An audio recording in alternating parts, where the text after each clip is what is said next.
Hey, I'm Steve here at QA1 with Damien and Steve. We're going to do some D100 stuff. Here we go.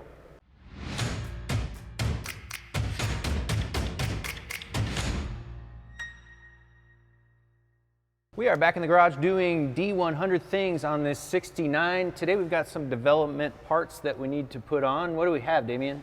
Well, we got our D100 crossmember for the 61 to 71 trucks. We're gonna bolt that up, but first we gotta swap the oil pan to a rear sump. We've got a couple of options here. One is a 72 to 93 D100 pan, and the other is a LA swap pan for a Dodge Dakota.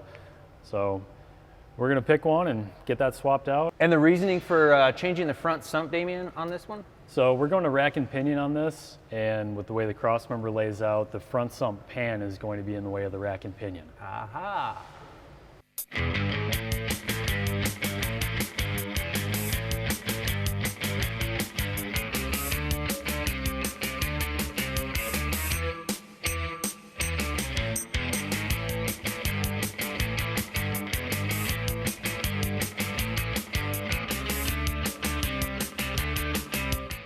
We disconnected the battery like we should have from the start. Now we're going to take this cover off like we should have from the start and remove the starter. So along with removing those things, we also need to take the oil pump off so we can put a rear sump pickup on here. That requires that dust shield to come off and probably the starter. No, we got to take those off. We got to take the starter off to get the dust shield off. Mm-hmm.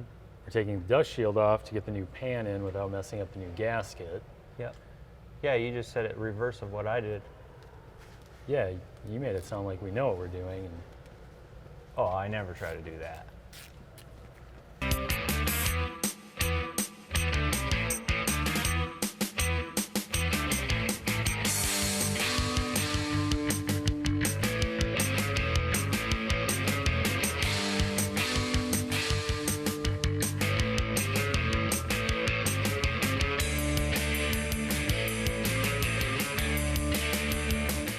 All right, we've got our crossmember here, the basis of the front suspension. Tell us a little bit about it, Damien.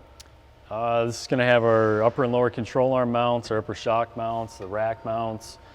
Bolts in, locates off of the factory brake line hole in the frame. So good thing you and Trevor got those things out of the way in the last video. Yeah, so just pick it up, put it into place, and line up the brake line hole with here, and we're put good, the bolts in and drill 6 more. Let's do it.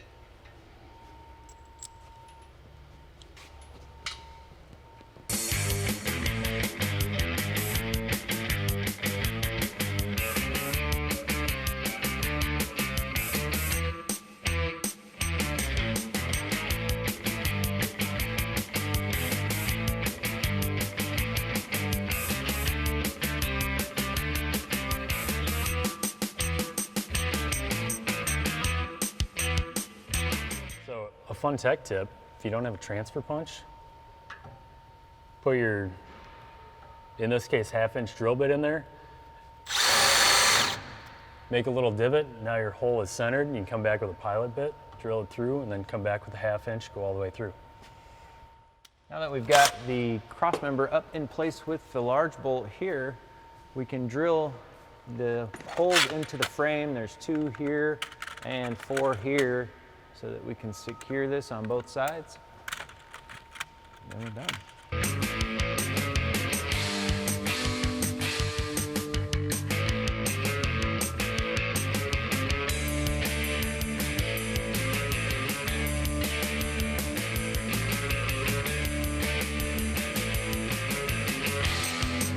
Well, we're back out in the garage here with our D100 we named Corkscrew.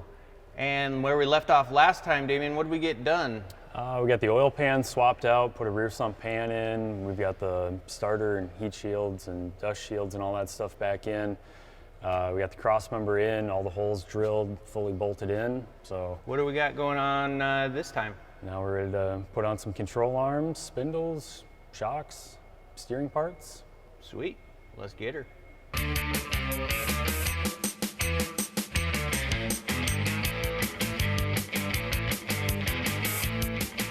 Well, we've got the lower control arm on the truck, and coming off of those parallel leaf springs that this originally came with, this is going to be quite different, isn't it, Damien? This is going to be a heck of an update for the truck.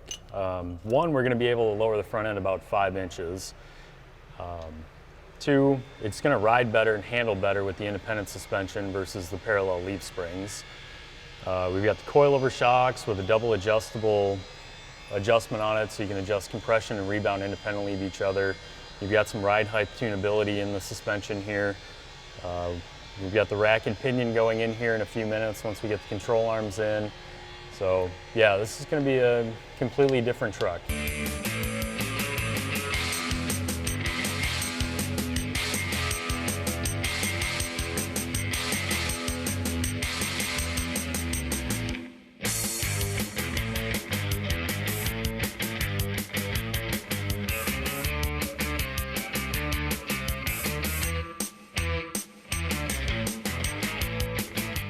So at this point in the game, we're ready to put our spindles on. We've got a Mustang 2 base spindle available in either a standard height or a 2-inch drop. This one's a 2-inch drop, and we've got our brake system pre-assembled on it. There are a ton of brake options available for the Mustang 2 base spindle. So you've got tons of options for the factory bolt pattern and 11-inch up to 14-inch. So yeah. Spacer. Nut. Taking a look at the steering for the front suspension, there are some things we need to modify a little bit here. What do we got? So I've already put the extensions on this one, but basically need to remove the boot that comes with the rack. We can unthread the inner tie rod end, and there are some roll pins in here. Those may need to be drilled out. They will have to be removed to get the inner tie rod end off. Once those are out, unthread the inner tie rod end, thread the rack extension on, thread the inner tie rod end back onto it, and then put the new roll pins in. The new dust boots are included, so got those on here, and then zip ties to hold them in place. That'll go for both sides, and then we'll have just the right length. That's both sides, and then we've got our U-joint on here so we can get the steering shaft mocked up too. Sweet. Our steering rack has a couple pilot holes in it. This is for using manual steering if you decide to. Check the instructions on how to drill those out to mount your manual rack. But for us, we're going to throw this one up here and get it all bolted in. We've got the rack mounted. Tell us more about this rack, Damien. It's based on a Fox body Mustang rack, 3 turns lock to lock. So if you ever run into a problem with it, just pick one up for a parts easy to find. Mid-80s Mustang at the auto parts store, and you're all set. Nice. So here we've got our steering shaft assembly roughly mocked up. The shaft, the U-joints, the steering column adapter, the mounting bracket for the support rod end, that's all included in the kit. You do have to cut the shaft to length, and I've got this one cut pretty close. We'll get it in and double check it and make sure it's the right length, and hopefully we don't have to cut it down a little bit or cut it longer. Cut it longer? Yeah. You magically cut it again? Cut it longer? You didn't like that part? What do you mean? That was a joke. Oh. You can't cut it longer.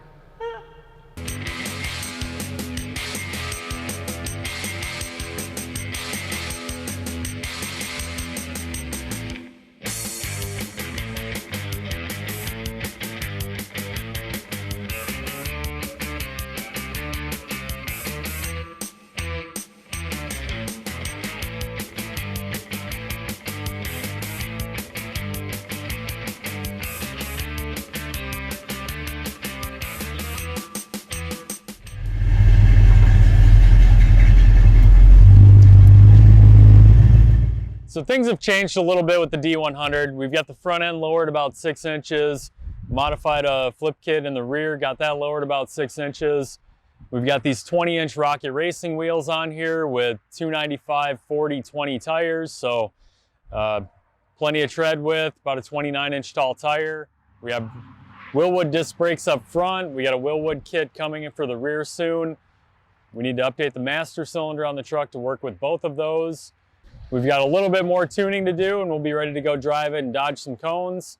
Stay tuned, there's more to come, and go drive it. Why we can't run the front pump? Front sump? Should we start over because we both fumbled? Where'd we get this thing, Damien? We make it. That is the correct answer. We make it. Cut it out.